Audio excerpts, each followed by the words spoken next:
Hey, Murphy. They didn't leave any doubt.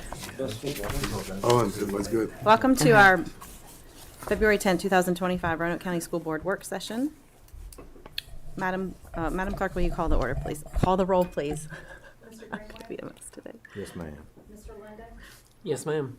Ms. Bajani? Yes, ma'am. Mr. Hudson? Yes, ma'am. Ms. Clemens? Yes, ma'am. Item 2.01, major construction project updates. Mr. Todd Kagels, Mr. Wes Mitchell, and Mr. Kamal Khalil. Madam Chair, members of the board, we have with us this evening Wes Mitchell from Skanska and Kamal Khalil from Skanska. Just a reminder, these guys are our third-party construction management firm. Kamal handles the elementary schools, and Wes is taking care of the CTE Center, and they have some photographs and updates for us. All right, good afternoon, folks. We'll start off with the CTE project. A lot of the same activities in January. In the last 2 weeks, that's starting to transition over. But we'll go over January activities. Mass grading continuing, cutting the top of that hill out and backfilling. The backfill operations recommenced after some pretty wet weather, especially last week. About the last 2 weeks, they've really been able to hammer it and bring that area C up to where it needs to be so that we can start getting the building pad ready. And I'll show you, when I say areas, the next slide will have that broken out so you'll have a better idea of what I'm talking about. Backfill and compaction in Area A is complete. Actually, this week they have been pouring footings. They followed right behind that, digging footings, rebar, inspections have all been going great with the county. So we've completed the footings in D and already moved into A. Backfill and compaction is now focused on area C and B. There's still a little bit of rock left in B, but that'll be gone, weather permitting, by the end of the week. With that, the rock operations are about done. All the blasting is complete. The final blast was held in early January. And so most of the rock that has been removed from the building pad, stockpiled, a little bit left will be put back into the pad. And we brought another crew in that has started. We've got a new rock crusher, a real big one, that they got running this week. So that stockpile that you see all the way around from Peters Creek will slowly start to come down. Probably quicker than slower, just depending on the weather. Like I said, foundation work, Area D, this was last week when we prepared this, but it is 100% complete now with the footings being poured. And our masons are already in there laying low block. So, and that's probably 75%. So they're rocking and rolling. And like I said, we've started that in Area A too. And then also electrical work going on. The electrical duct bank has been installed. That's just our major electrical service to the building. Is all encased in concrete. That's done. And then they're running the rest of the underground conduit for electrical service in Area D. They're doing plumbing with that as well. They're in there running plumbing underground.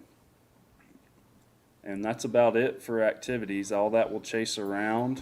Like I said, Area D is where we have complete with footings and almost our low block, and then they're rocking and rolling with the underground utilities. So once that's done, we'll pour the pad in Area D and then start coming up with the building. So you'll see that start beginning of March. You'll actually see the walls start going up, which is when it really starts to take shape. So we'll start in Area D and then we'll wrap around. If you were on site, what was that last week? This bottom corner here is the trailer where we started. So where all that heavy work was going on, that's Area D. And then where we were out looking at all the rock on the far end of the property, that's Area C. And we're just chasing it from D to C. A's, the pad is done and they're pouring footings there as well. So a lot of good progress. It's a good spot to add. If you're, we did go out there and tour Miss Clemens, and if you are interested in going out there, just let me know and we'll be happy to take you out there. You can actually see the scale of the building now because the corners are marked and then the footers are already, some of the footers are in place over there in D. But now that you can actually see how large it is, it's pretty impressive. Yeah, and even since y'all were out there, that area C-pad is up and about ready. They got like 2 more feet to come up with it, and you'll see the whole building pad laid out. So this is just some progress pictures. What you're looking at on the left, that's area A at the beginning of the month. And you can see just that whole mass of rock there in the middle is all but gone. Here on the right, this is where it was at about a week and a half ago. So it's even further along now. There's just a little bit of rock left here that they're just taking out and putting right back into the pad. These are our footings in Area D, a pour day last week, and then on the right is our electrical duct bank. That's electrical service to the building. And that's an overall look of Area D. You can see the progress for all the footings that have been poured and excavated. It looks even a lot different today. Pretty much all that area has the low block in, and our electrical and plumbing guys there's conduit all over the place in there, so lots happened. And then this is just the overall, take this picture every beginning and end of every month so you can kind of see progress from a distance. This isn't really, not a great illustration of how it's going to be because this is all stockpiled rock. They took it out so they get to the pad. This will be much more gradual slope. All that's going to be crushed and then put back into the slope there. So, but good progress nonetheless. Come on. On the school sides, we saw Jim showed up last week.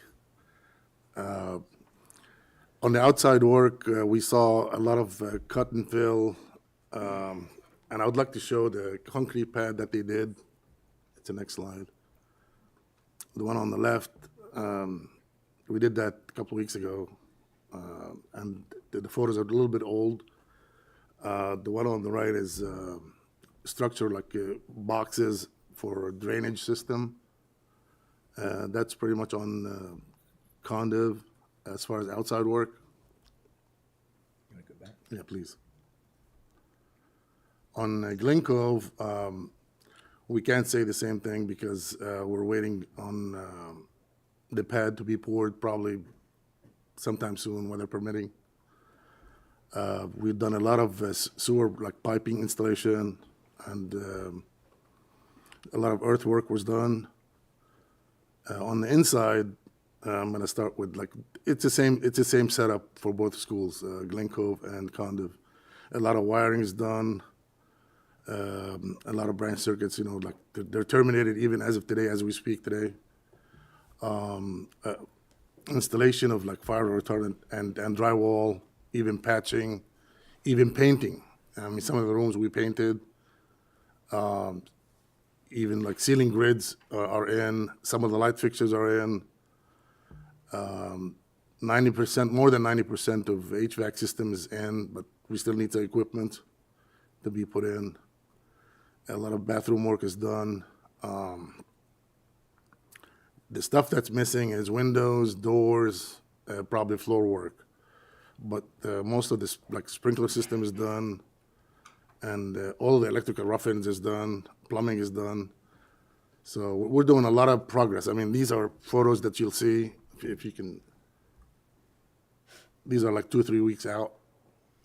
Yeah, so this is the floor plan. I just wanted to show for folks who haven't been out to tour yet, this section over here on the right, the photos are all from this section of the building. It's kind of hard to see the cursor there, but you can see what I'm circling there. It's Area A. The temporary wall for construction purposes is located roughly right in that area. And then you'll see photographs of these classrooms, this hallway, and the restrooms right there. Yeah, you can see the electrical work. You could see also the patching, the drywall. And this is outside. That's the administrative addition. Correct. And the drywall, like some of the equipment, I just put this photo so I could show you like progress in the mechanical room. That's on the outside, just that's Mike's photos. Mm-hmm. Yeah, so you just get an idea of the block work that's being done down here at Glen Cove on the administrative wing there. Really a lot of progress since the last update that we did. If you go down, you can actually see what it's going to look like now. Over here on the left, these are the restrooms, the entryway into the concrete block, right? Correct. Is the restrooms, and you have classrooms on the left-hand side there in the drywalled areas. This is the ceiling grid and some of the light fixtures already installed. By the time we get the windows and the doors and the floor, maybe next time we meet, it'll be a better scene. Yeah, we do these pictures today to show how close it's getting. This classroom over here on the right, you can see there's just a little bit of ductwork left to do there, but there's lights already in place. All the ceiling grid, drywall, you're just waiting on the windows to be put in there. And the A lot of floors, insulation is done too, so getting really close. This is 5 to 6 weeks out if everything goes according to plan. hopefully. And that's just back to the administrative additions that are out there. They put the scaffolding in. Any questions? No questions, just a compliment. I mean, it looks great. Thank you. It really does. It's exciting to see us getting to this point because, you can't imagine the last 3 or 4 years worth of trying to get to this point, but it is beautiful. It's going to be nice. Again, if anybody wants to go out and actually see it, sometime in the next few weeks will be a great time because they'll be finishing up a lot of that work and moving in, and we hope mid-March. It's amazing. It's exciting. Nice. Some of the rooms are painted, so just to give you a heads up. Thank you. Thank you. Thank you. Thanks, guys. Appreciate it. Nothing like dedication going out and taking pictures today. Todd said nothing like dedication going out and taking pictures today to show us the most up to date. Well, it'd be told I have people. Don't give away your secrets. Item 2.02, proposed 2025 summer school calendars. Ms. Kim Bradshaw and Mr. Mike Riley. Good afternoon, Chair, board members. I would like to present to you the proposed elementary schedule for summer school. It will go June 9th through the 26th. There's a total of 10 pupil days, 13 teacher days. That gives the teachers 3 days to do some planning. The reason it's 10 and not 12 is because if you look at the bottom, June 17th, the primaries, and so school will be closed for those. And on June 19th is the Juneteenth holiday, so schools will be closed for that day as well. The summer school will run Monday through Thursday with the hours for students of 7:30 to 12 and teachers working 7 to 12:30. Teachers have prep days the week of June 2nd, so the week before summer school begins. And this is very similar to last year's proposal. Right, Chuck, if you can pull up middle school calendar, our middle school calendar replicates the elementary calendar. The days are the same, the hours are different for transportation purposes, that way we can run buses. We'll pick up and drop off door to door for the elementary students. Middle school students, we usually pick up and drop off either door to door or at the middle school itself, depending on what the parents would like. But again, the hours are different just to allow for them to drop at the elementary school, then take to the middle school, but we have the same number of hours, same number of work days, and the same days off. And again, these are all funded through either the state reimbursement or we still have some remaining grant funding that came out of a lot of the monies, the all-in tutoring monies and stuff for summer programs. I think, Susan, correct me if I'm wrong, are we pretty much done with all the COVID funding at this point in time, or is there still some of that? COVID ended in September. That's what, right. So So- all of this is our, like, the all-in money that paid for that. So again, these programs, no one is charged anything for these. And again, we'll be closed on the 17th for the primaries and the 19th for the holiday. And then finally, the high school calendar, this is the one that's very different. Of course, this is where students are going to come and repeat classes, or they can take some new classes. We run a morning and afternoon session for those repeat classes. It's going to also start on the 9th of June, so they'll all start that same Monday. But this runs through July 8th because we need 20 days to get all those courses in. Now, students work at their own pace, so some students will finish up quicker than that. But we want to make sure that they have plenty of time to finish that coursework. And then, of course, several of you have had students take advantage of the health and PE that's offered in the summer program as well. And that also runs those 20 days and is offered again. And the difference, I will say this, at the elementary and middle schools, each one of our summer programs is offered at the base school. So the kids will go to their base elementary school with maybe a few exceptions. I don't know if it's going to be offered at all of Construction them. for the two Right. schools. And then, but it'll be offered at all the base middle schools. The high school program, once again, will be at Northside High School. We've actually invested in some infrastructure at Northside High School to make sure that happens. Ms. Green has worked with us to have that in place. So we're there. It fits our program very well. We will be closed on June 19th. The holiday will actually be open on the 17th. The way they do the primary there, we can kind of separate the voting from the students. And we actually get an extra resource officer that day just to make sure we've got folks on the ground to keep the voters and the kids in separate areas. So we're able to do that, but it does cross over the 4th of July holiday, so they'll be off then as well. Now, the one big difference this year, we're still able to provide transportation through some of the funding, and hopefully that's something we can continue to do. But because this isn't tutoring anymore, it's not remediation, our elementary and middle schools, a true remedial program. This is kind of credit recovery. These are students who are either they failed a class and they need to repeat it, or in some cases they're trying to improve a grade. We can't use that funding for this. So this is the first summer since COVID that students who are taking this program will have to pay unless they're free reduced lunch. We do cover the cost for students that are free reduced lunch. They would just need to verify that, and we would waive the fee for those students. So that being said, do you have any questions? Our recommendation, this would go on consent agenda for the board meeting for you guys to approve at the meeting in a couple weeks. Looks good. It's good for me. All right, thank you very much. Thank you.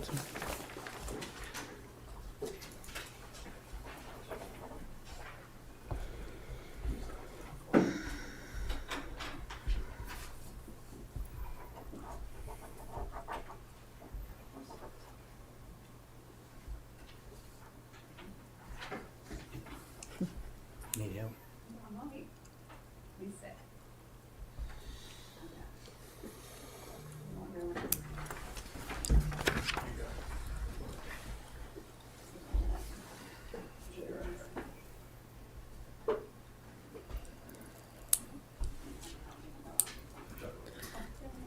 Item 2.03, proposed redistricting for Burlington Elementary School. Ms. Tammy Newcomb.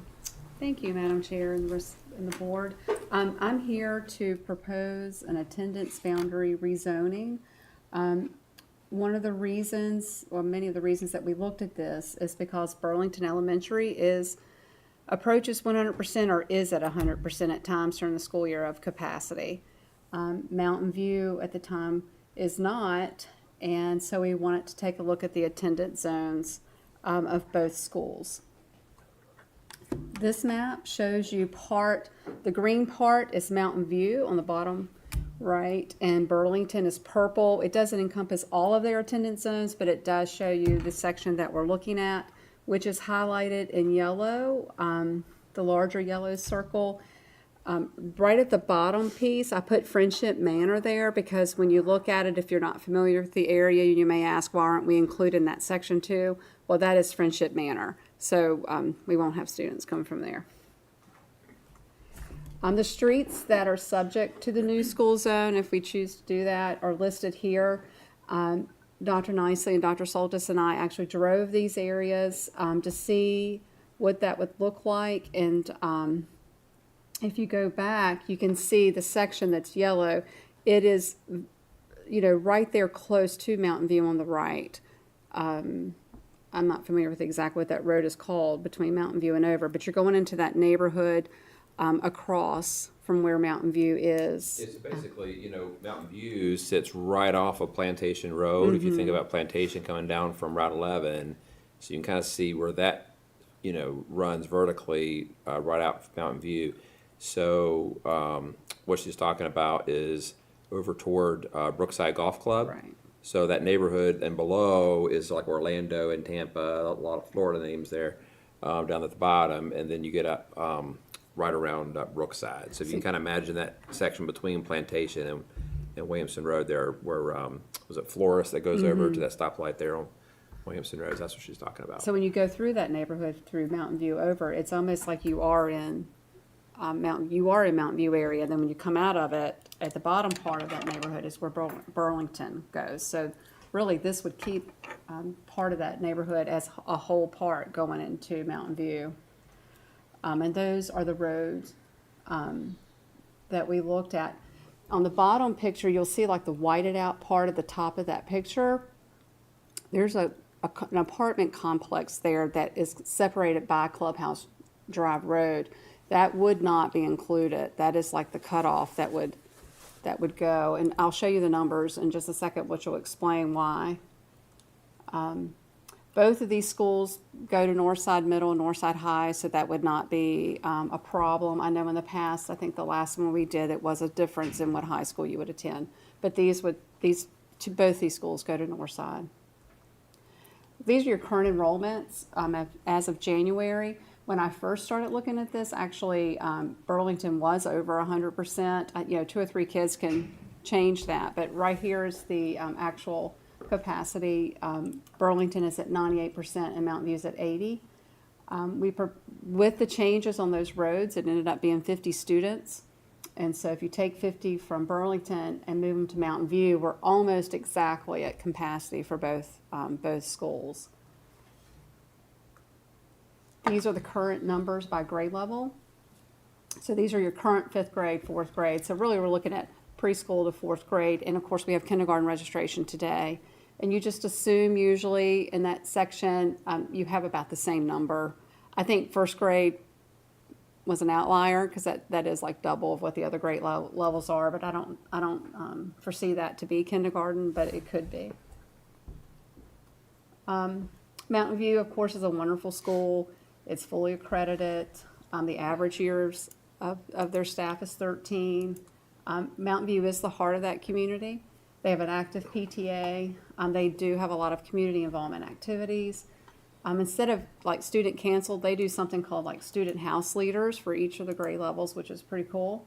And they also have after school care, which is their ASK program. Very similar to what Burlington has. Rising K through 5 Burlington students would attend in the areas that we have marked. They would attend Mountain View, hopefully by, if this is approved, next school year, and would feed into middle and high school of Northside. We do feel like the current 4th graders, who would be 5th graders, would be allowed to stay at Burlington for their 5th grade year. Of course, transportation wouldn't be provided. And what would be the difference between that and completed an in-county form is we feel like, they've been there for 5 years. They'd probably want to finish. And I believe that's 5 students in 4th grade currently. So we're talking 5 students. And as all students, any other student who would want to stay at Burlington, they could do an in-county transfer option. And then we did say that, transportation's not provided, but if there's room on a nearby bus, certainly would be considered because these roads do, as they do right now, come very close to where transportation goes. So that certainly is an option. Our next steps, if we choose to do this, would be to send a letter to all the families involved. We're going to have an informational meeting that we've planned on March 11th at 6 for families to attend. We'll have elementary students there ready to give tours if people want to do that. And if it's approved, we would hope that the change would begin next school year. Do you have any questions? Seems to make sense. Obviously, costs associated if we get above 100% and having to put a learning cottage at Burlington. I think, I hope this is well received by the people in that area, and I appreciate all the work you've done getting it to this point. We've looked at academics also just to make sure that the accreditation status for both schools would remain, and it would, almost exactly the way it is. Both schools receive the full free lunch for both schools, and that would stay the same. It doesn't impact that either.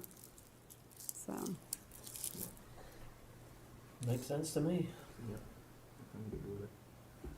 I also wonder if we shouldn't look at some of our other schools just to make sure there's no, if we're doing this, I'm sure we can't do it that quick, but is there any other schools that we're worried about that we might should look at? There have been some that have been discussed previously. I think it just depends on, where you guys are as a board as far as looking at some of those. But this one, I think what makes it kind of low hanging fruit is just the fact that it does not involve a change in the middle and high school, and we don't anticipate there being a lot of opposition to it. I mean, change is always hard for folks, but this is just sort of one that really makes a lot of sense, kind of low hanging fruit to fix that imbalance. Well, personally, if it's in my area, I would want to know if there, I don't know that there is, but if there is, I'd want to know that. And if we're going to be good stewards of the taxpayers' money and facilities, I think it's incumbent upon us to hear what your thoughts are and utilize the assets that we have available. There are some schools, as we well know, that are underutilized. So if that's the case, let's take a look at that. I know it's a hard, sell sometimes for some of us to do that, but I think, it's why we're here. So if it makes sense, I think we ought to look at it. I would agree with that. And that's shocking in itself. So Thank you, Tammy. I know that's a lot of work.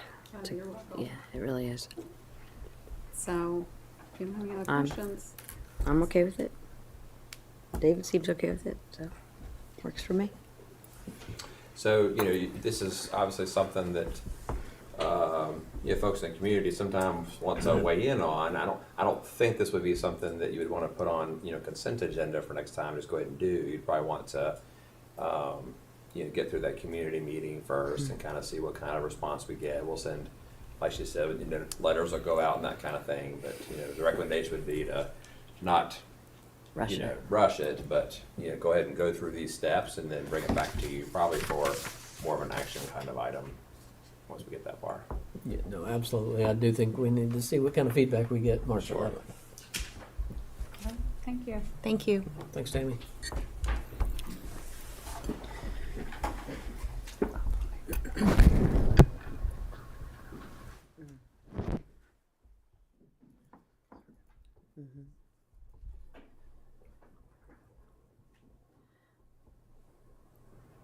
Item 2.04, request to accept unbudgeted grants, Ms. Susan Peterson.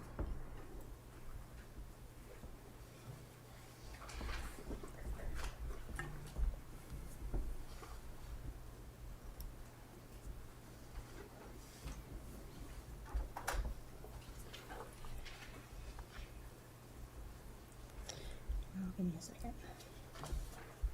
I have a couple of short slides just to make it easier while you're here.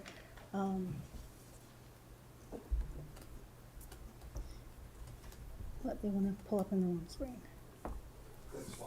Well, I'm trying, but I can't see it because I can't read over there.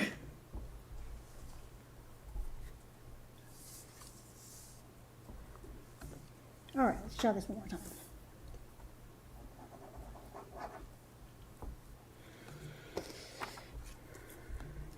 There we go. Good afternoon, Madam Chair, members of the board. This first item we have on the agenda is just another request to accept unbudgeted grants. We had 2 more come in since the last time I spoke with you about unbudgeted grants. Again, these are monies that were awarded to the school division that we did not put into the original budget for the current school year. The first one is a career switcher program. These are for new teachers entering the profession, and they're given from the VDOE. Then we also have an advancing computer science education grant that we applied for, and this is, we applied to, I guess the title of the grant, the application was Brick by Brick, bringing computer science to the elementary education, and we are getting Lego robots in all of the elementary schools, thanks to Ms. Bradshaw and her team. So these are just grants where we've actually gotten some of the money already, and we just need to appropriate the funds from the special projects in the grant fund to be able to spend it. So if there are no questions, it'll just go on the consent agenda at the next board meeting. Thank you. Item 2.05, request to update Roanoke County Public Schools 2024-2025 budget ordinance. Ms. Susan Peterson. This next one really is kind of a follow-up to the update that I brought to you on insurance at the last meeting. We didn't want to let this fall behind too far. Two of the short-term strategies that we wanted to put in place to shore up our health insurance reserves.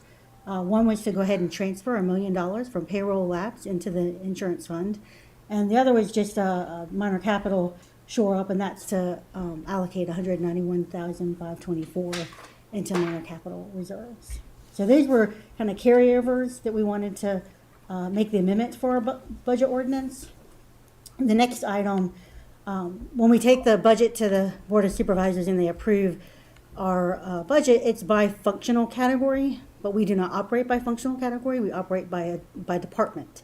And so each department crosses functions. So we spend the money where we need to spend it and report it properly to the Virginia Department of Education, which sometimes results in a mismatch, often including the technology functional category. And so this request just kind of shifts the funds around so that we are in compliance with the ordinance adopted by the Board of Supervisors. So these are just three requests that I would like to take to the Board of Supervisors. And I'll do it after, if it's approved on the consent agenda. Question? I have a question. How much extra work does all that involve? It's not too much. I can figure it out pretty quickly. I've got Excel. And the 191 was from the Bird project? Yes, sir. We found that piece.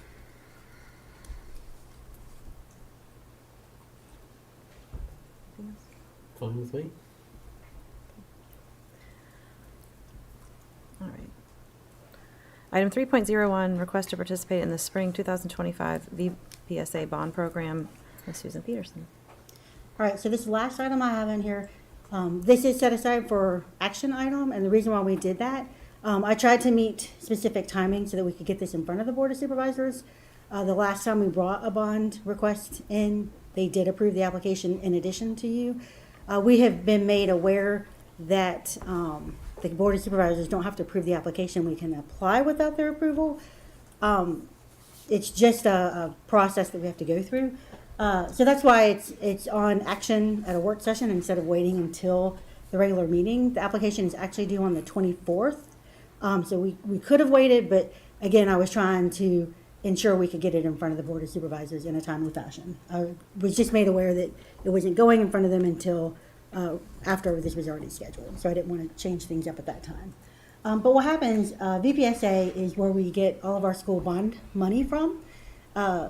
They issue two pools of bond money, one in the fall and one in the spring. We are applying for the spring program because after we worked with the contractor and got estimates of when the funding streams were going to come to pass, we wanted to make sure that there was no lapse in spending down the literary loans and getting spending from other sources. And so with this application, we're asking for $46,560,000 of bond proceeds. This will round out the full funding for the RCCTC project, the Roanoke County Career and Technical Center project.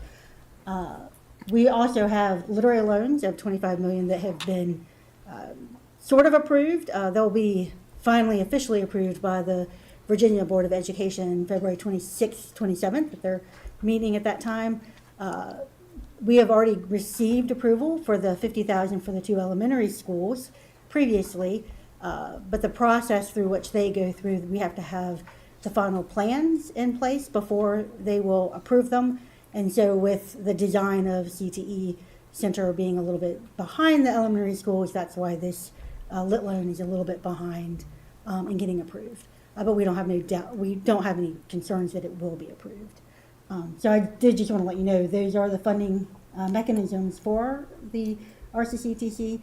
And I guess the request today is approval to apply for the bond. We have to send in the application as the school division, but the debt will actually be on the county's books. And so I just request approval of this and of the resolution approving that we can apply. So you need that as an action right now? Yes, ma'am. All right, so are you guys good? I'll make a motion to approve the request to participate in the spring 2025 VPSA bond program as presented. I will second that. Madam Clerk? Yes, ma'am. Mr. London? Yes, ma'am. Ms. Fajani? Yes, ma'am. Mr. Hudson? Yes, ma'am. Ms. Clemens? Yes, ma'am. Do we have One quick anything else? thing- One quick thing. And I need to pull it up, but the thing you sent us on the insurance, I was gonna see if you could explain that a little bit. Some of the items on there. Do you want to do that here, or did you want me to? Well, I wanted to do it before we met next time so that everybody had or I'll tell you what, will you send us out an explanation of the breakdowns for each item, because some years have some don't? You know what I'm talking about, the amounts? I think so, yeah. I should have, I was thinking we were shoot, I pulled up the wrong thing. I was thinking we were meeting today, so I would ask this.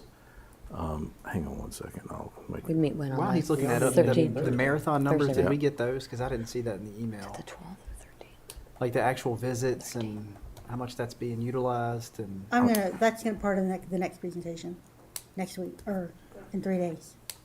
We've got, I've been following the emails, we've got quite a bit of information, we're still waiting on some additional, but I think she'll be able to present quite a bit to answer that question. That's definitely something we want to keep an eye on. So helping us break down the fees, the consortium fee, the consulting contract, the disability, flexible, each one to explain, what's going on, I guess, in each year. We can do that next time, I guess, if you were gonna explain it next time. I was not necessarily going to, but let me. Right. Well, just sending us those numbers to me doesn't tell us what's in each year. And is this year obviously just through like January or something, or? Yes, these are fiscal years, so everything on here would be a July through June number. Right, but we haven't got to June 30th, Correct. 25, so I'm assuming that's January of 25 or something. December, January, something. Yeah. And if we can just understand the fees, which ones are which. Let me pull up and make sure I understand your questions. Like we've got medical RFP in a couple years, not in other years. We've got medical meetings and renewals in some years, and they're So with the RFPs, Probably. we put those out for multi-year. Especially insurance is not something we would want to change on an annual basis, so we put that out for a multi-year. So that's why you only see the RFP price on here every few years. And that will be the case for each of them. The comparison in the off years would be when you looked at, the medical meetings and renewals. So in the off years, the insurance consultant works with Anthem to come up with our renewal numbers. And so that's what the large amount kind of in the same grouped row. She's working in the off years from the RFP to come up with the best renewal that she can, the best pricing for the different pieces that go into the renewal.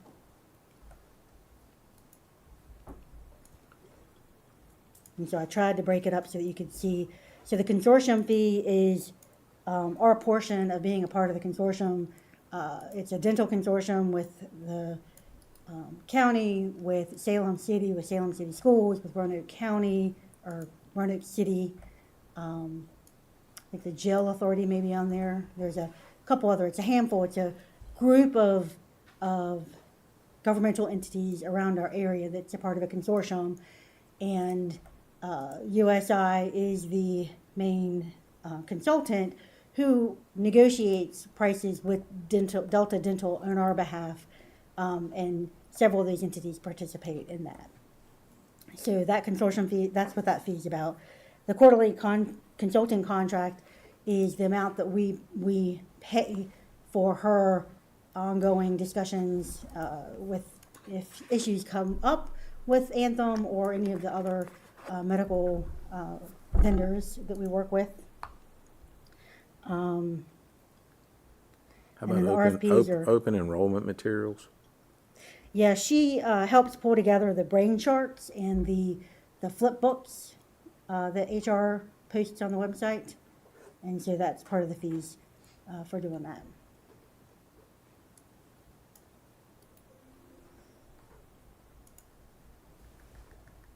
Okay.